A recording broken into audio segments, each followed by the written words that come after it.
नमस्कार। मैं प्रयाग कुंभ का आपको दर्शन कराने जा रही हूँ। इसके महत्व के बारे में भी मैं आपको जानकारी दूंगी कि ये महाकुंभ क्यों लगता है। 4 जगह पे महाकुंभ लगता है, प्रयाग, उज्जैन, हरिद्वार, नासिक। तो अमृत कलश की यहाँ रखा गया था, स्थापित किया गया था देवधनुज में। जब इसको लेने में होड़ लगी थी तो ये यहाँ रखा गया। जिस जिस जगह पे अमृत कलश रखा गया वहाँ प्रयाग महाकुंभ का लगता है। तो महाकुंभ के बारे में पौराणिक कथाओं में बहुत ही इसका वर्णन है। तो जब समुद्र मंथन हुआ था तो अमृत कलश निकला। पौराणिक कथाओं में कथानुसार ये सब वर्णन हमारे उसमें मिलता है। तो जातक के जीवन में इसका कितना महत्व है, क्यों इनको किया जाता है। मंथन के अंत में भगवान धन्वंतरी अमृत कलश हाथों में लिए बाहर निकले और फिर उसके बाद देवता चिंतित हुए कि यदि राक्षस अमृत पान कर लेंगे तो सदैव देवताओं को कष्ट देते रहेंगे। इसलिए देवताओं ने इंद्र पुत्र जयंत को संकेत किया और अमृत कुंभ लेकर के गगन में उड़ चला जयंत। तो उसकी रक्षा हुई अमृत कलश की, क्योंकि राक्षस उसको लेंगे तो वो परेशान करेंगे जीवन भर। तो इसलिए ये परंपरा हुई देवताओं में। ये हुआ कि क्यों इसको हम वो करें और इसको हम बचाने की कोशिश उन्होंने किया। राक्षसों ने जयंत का पीछा किया और देव दानवों का भयंकर संग्राम छिड़ गया। इस अमृत कलश को छीनने के लिए संग्राम छिड़ गया।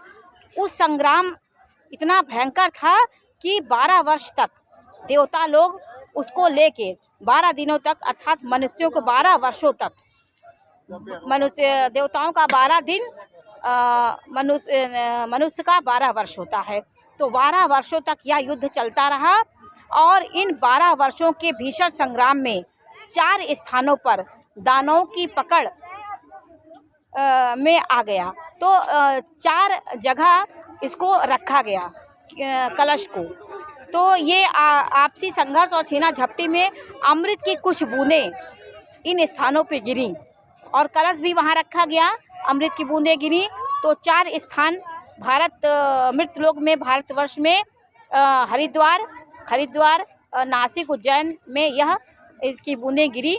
तो वहाँ पे महाकुंभ का आयोजन होता है। तो मैं आज आपको प्रयाग के दर्शन करा रही हूँ कि अमृत कलश के संरक्षण में, जब अमृत कलश लेके देवता लोग भागे तो उसके संरक्षण में हमारे यह ग्रह भी बहुत अच्छी भूमिका निभाते हैं।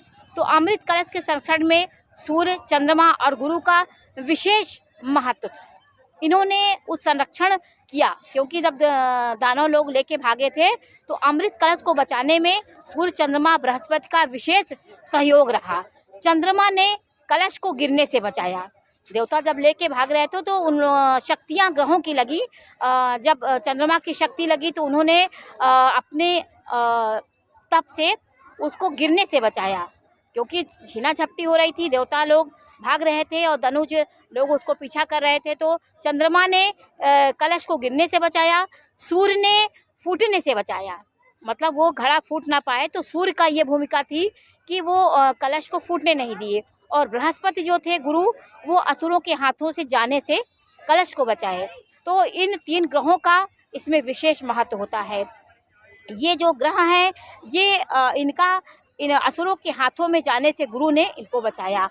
तो ये हमारे पौराणिक कथाओं में इन ग्रहों का विशेष स्थान था, विशिष्ट स्थितियों में। इसलिए इन तीनों ग्रहों की जिन विशिष्ट परिस्थितियों में कुंभ में से अमृत की बूंदें पृथ्वी पर जिस जिस स्थान पे गिरी वहाँ पे छलकी और अमृत की बूंद वहाँ गिरी।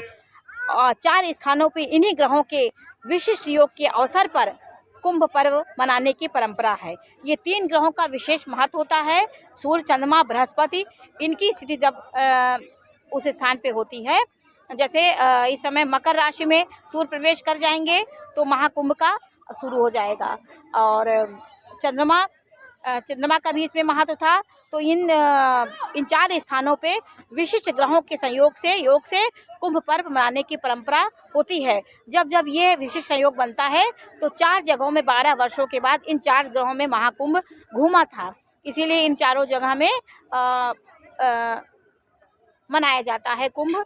तो इस परंपरा से विशेष फ़ायदा होता है। जो भी जातक नहाते हैं, यहाँ पे स्नान करते हैं, उनके पुण्यों का फल उनको मिलता है। तो महापुरुषों, ऋषियों, संतों ने ये परंपरा से आज महाकुंभ का आयोजन है। ये प्रयाग नगरी में 2025 में हमारे सनातन धर्म की रक्षा के लिए ये महाकुंभ का विशेष आयोजन माननीय हमारे प्रधानमंत्री और मोदी जी के योगदान से प्रयागराज इस समय भव्य आयोजन के बीच महाकुंभ का पर्व मनाया जा रहा है। और आप लोग भी इसका आकर के इसका आनंद लीजिए और ये पवित्र वातावरण में आप आइए। साधु संतों यहाँ पे साधु संतों का देश विदेश से लोग आए हुए हैं और इनका एक महत्व है। इसको आप लोग आइए और इसका स्नान करिए, आनंद लीजिए। बोलो प्रयागराज की जय।